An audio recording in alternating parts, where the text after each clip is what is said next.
Buenas noches, que Dios te bendiga. Un placer volvernos a encontrar para estudiar la palabra de Dios a través de este video.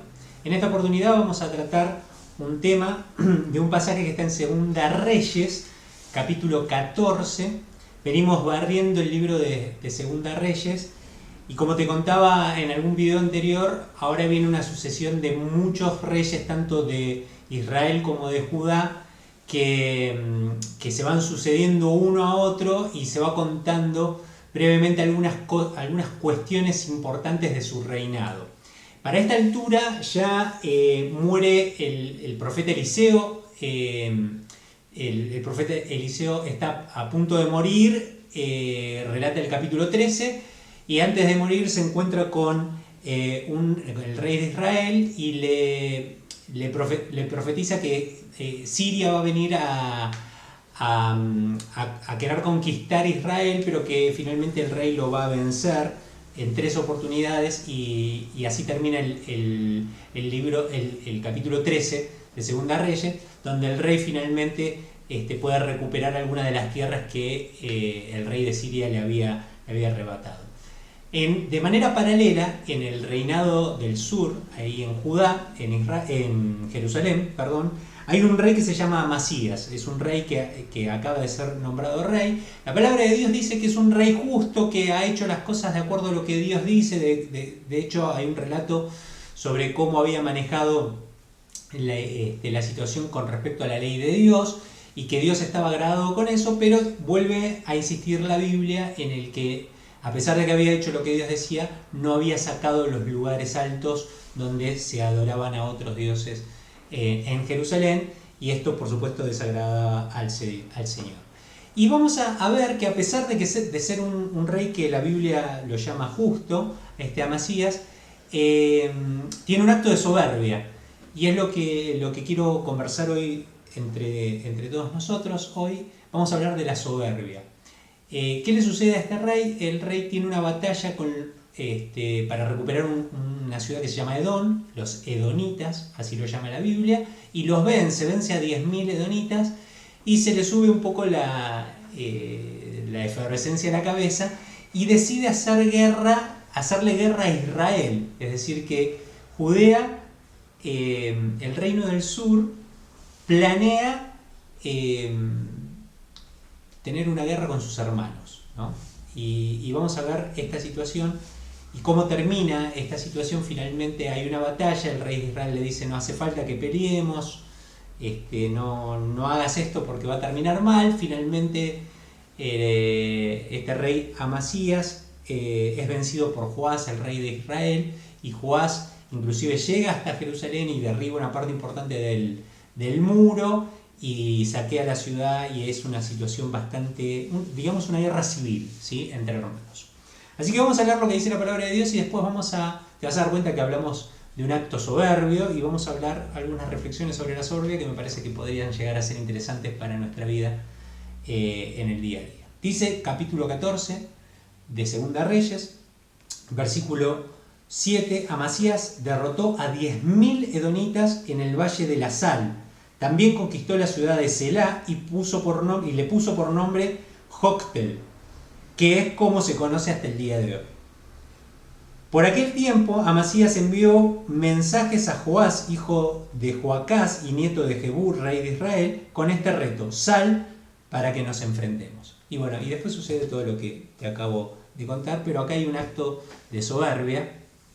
Inclusive Joás en el versículo 10 dice: de hecho has derrotado a los edonitas y el éxito se te ha subido a la cabeza. Está bien, jáctate si quieres, pero quédate en casa. ¿Para qué provocas una desgracia que significará tu perdición y la de Judá? Bueno, una lucha entre hermanos, una guerra civil en la nación de Dios lo produce la soberbia. Bueno, está claro que es un acto soberbio. ¿Y qué podemos sacar de este relato? Bueno, algunas conclusiones que me parece que son interesantes para nuestra vida, dado que en muchas ocasiones por ahí nos podemos sorprender nosotros mismos encontrándonos en algún acto de soberbia. Y bueno, y quizás podamos reflexionar algunos puntos sobre qué sucede con esto. El primer punto es que la soberbia suele meternos en conflicto con nuestros hermanos, con la gente que tenemos cerca. La soberbia habitualmente afecta a mucha gente, pero afecta a los que tenemos cerca, las personas que son de nuestro círculo íntimo. Si lo llevamos a nuestra vida, vamos a ver que las personas soberbias habitualmente están en conflictos con sus propias familias, con sus propios amigos, con sus propios compañeros de trabajo, con la gente que los rodea, con la gente con la que debería estar en paz, con sus hermanos, los mete en problemas. La soberbia en la iglesia es un desastre, nos pone en contra y en conflicto con nuestros hermanos. Cuando yo creo saber más que el otro o tener la razón y sobreponer mi pensamiento y mi razón al amor, a lo que nos pide el Señor Jesucristo, genero un problema, me meto en un conflicto con mis hermanos. Es lo que le pasa a este rey Amasías. No tiene mejor idea que declararle la guerra a sus hermanos, al reino del norte, ¿sí? Así que el primer punto para pensar es ojo con la soberbia, porque nos va a meter en problemas, nos va a meter en discordia con nuestros propios hermanos, con la gente que tenemos cerca. Segunda reflexión sobre la soberbia es que cuando una persona es soberbia suele subestimar situaciones, personas y consecuencias de sus acciones. Una persona soberbia tiende a ser una persona que subestima. Es lo que le pasa a Amasías. Él subestimó el poder militar del rey de enfrente. Él dice, bueno, yo ya le gané a los edonitas, maté a 10.000, ahora voy por tu ciudad. Y aun cuando su hermano, ¿no? Porque era la misma nación, en realidad dividida políticamente, pero era la misma nación, le dice, no hagas esto, si los venciste, buenísimo, celebrá, jactate de eso, pero no vengas acá porque vas a producir una tragedia.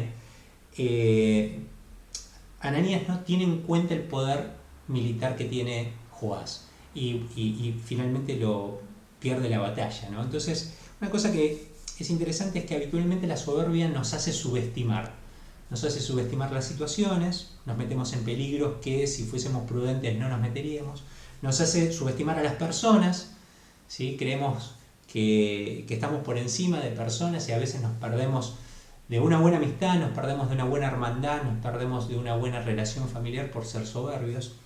Y por sobre todas las cosas, o muchas veces la soberbia también nos mete en una situación de subestimar las consecuencias de nuestros actos. Habitualmente nos creemos tan poderosos, nos creemos con tanta sapiencia, con tanta sabiduría, que no subestimamos que nuestras acciones tienen consecuencias que nos pueden perjudicar y muchas veces de manera muy, muy importante. Así que segundo punto para reflexionar es que muchas veces nuestra soberbia nos invita a la subestimación de situaciones, personas y consecuencias. Y la tercera cosa que a mí me hace reflexionar mucho el tema de la soberbia es que en términos generales y absolutos, la soberbia nos enfrenta con Dios. Es Dios quien muchos años después, a través de un escritor del Nuevo Testamento, Santiago, escribe justamente ahí en el capítulo 4, versículo 6, que Dios resiste a los soberbios pero da gracia a los humildes, ¿no? Y esa es una conclusión muy interesante, Dios resistiendo al soberbio, ¿no? ¿Cuántas veces nuestra propia soberbia nos pone en conflicto con Dios? De hecho, pecar es un acto de soberbia. Creer que nosotros tenemos la razón sobre lo que Dios ha decretado que es bueno o es malo. Así que 3 reflexiones para hacer sobre la soberbia. Esta historia de Amasías que se enfrenta con su hermano Joás, reino, una batalla, una guerra civil en la misma nación, un acto de soberbia. La soberbia nos mete en conflicto con nuestros hermanos, la soberbia nos hace subestimar situaciones, personas y consecuencias de nuestros actos, y finalmente la soberbia nos enfrenta con Dios. Así que te dejo esto para que lo reflexiones, ojalá nos ayude a pensar y repensar cómo nos estamos comportando y pedirle mucho en oración al Señor que nos ayude a no ser soberbio. Que Dios te bendiga y que tengas una muy linda noche.